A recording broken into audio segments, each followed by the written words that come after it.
do you think we should be a little cautious playing the Bills as big favorites here? Because some of the teams that they have barely beaten have not been good teams. Like, it took all they had to beat the Chargers with an interim coach, beat them 24-22. Should be noted that game was on the road. And then they beat the Patriots by 8, 27-21. The Patriots are not having a good season. So does this game interest you from a spread perspective? Because for me, you look at the Bills, they have played in all these close games.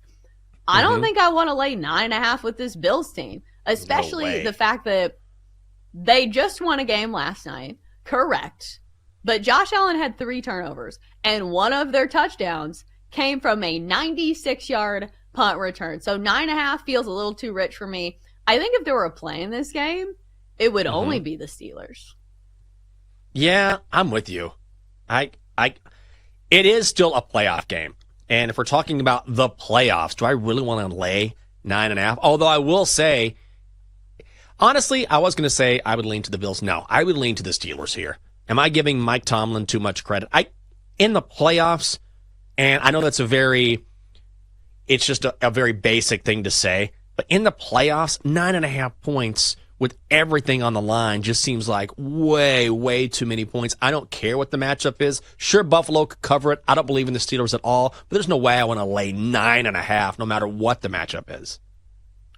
Do you ever see a game and it kind of sparks your memory? You're like, okay, I have played this angle before because I have talked myself into this very angle for the Pittsburgh Steelers on the road. I think it was 2 years ago against the Chiefs, where I believe the Steelers were getting 9.5. They ended up losing 42-21. However, we are talking about a Chiefs team that at the time was firing on all cylinders. This was 2022. This is not the Chiefs team of that year. And I think that's what it boils down to me, is how much do you trust the Bills?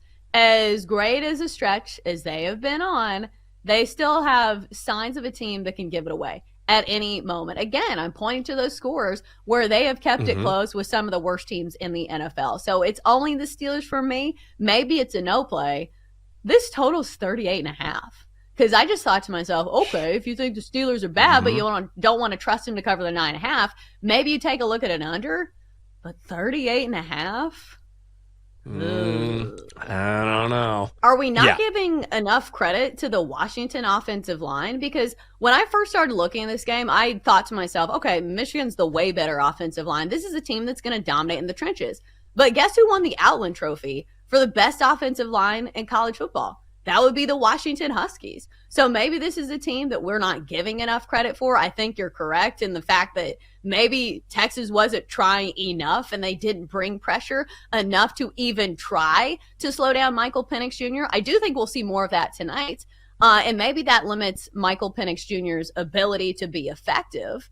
But still, I feel like when you have a solid quarterback with good instincts, because even when pressure comes on Michael Penix Jr., he's pretty smart. He's pretty good at evading, pressure. And even though he's not a dual threat quarterback, he's pretty shifty on his feet.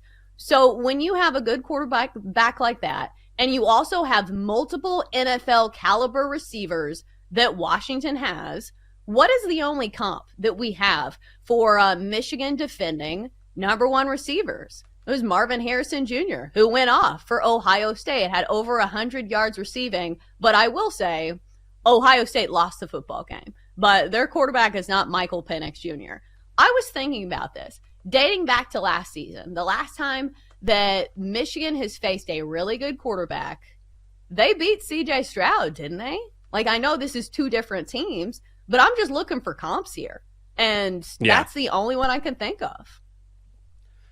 I mean, I don't know who you can compare him to, but he is certainly in a class by himself. He's just a different quarterback. Maybe it's C.J. Stroud. I'm not quite sure. And the weapons he has to work with on that Huskies offense are about as dangerous as it gets. He has NFL receiver after NFL receiver. I'm not worried about Washington scoring. Washington will score. If I'm Washington, I'm worried about stopping Michigan with your defense that is ranked, 94th in the country?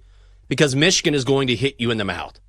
And they're going to say, stop us. And by the way, one of the things that Texas got away from which I think was a flaw on their part. Texas was running the ball on Washington, and Sark kind of got too cute and decided, well, not only did Texas fumble the ball twice, but he sort of forced the passing game when they were getting yardage in chunks against the Huskies. So I think Michigan, who runs the ball as well as anyone, were able to get those yardage in chunks, and then J.J. McCarthy can do his thing.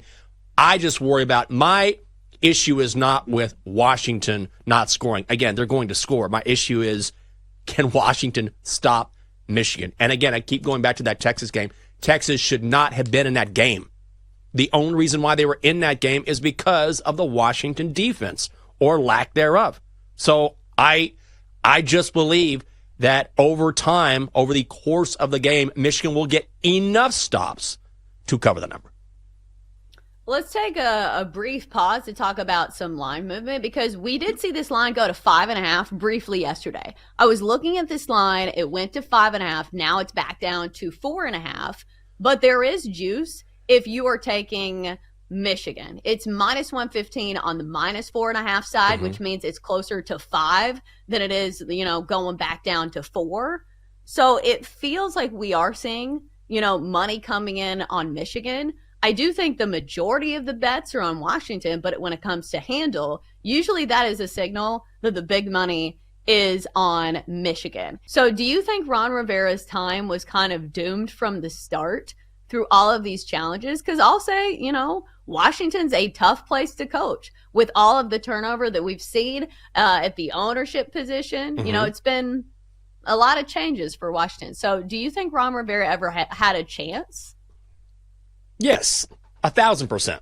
Absolutely. Ron Rivera had a chance. This was his staff. He made the playoffs in his first season and did not make the playoffs and got worse. So, listen, ownership certainly affects, from the top down, how your organization is run. But Josh Harris gave him a fair shot. You're talking about a Commanders team that went 0-6 in the NFC East. You're talking about a Commanders team that lost its last 8 straight games. You're talking about a Commanders team that is certainly going to have to do a lot of work on the defensive side of the football, which was supposed to be their strength. Instead, that defense was putrid this season, and Ron Rivera made the decision, I'm going to start Sam Howell.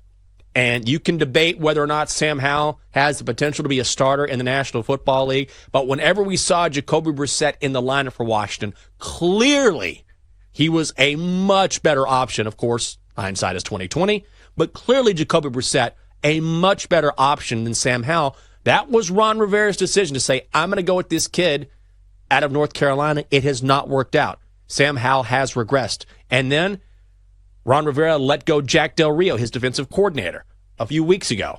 That defense did not get any better. So if you're asking me, do I think Ron Rivera got a fair chance? Yes. Did he have some obstacles along the way? Certainly. But I don't think any of those obstacles prevented him from doing a good job. Certainly, the change from Daniel Snyder to Josh Harris was a positive thing. You can't lose 8 straight to end the season and go 0-6 in the division, especially after 3 straight years of not making the playoffs, and expect to keep your job.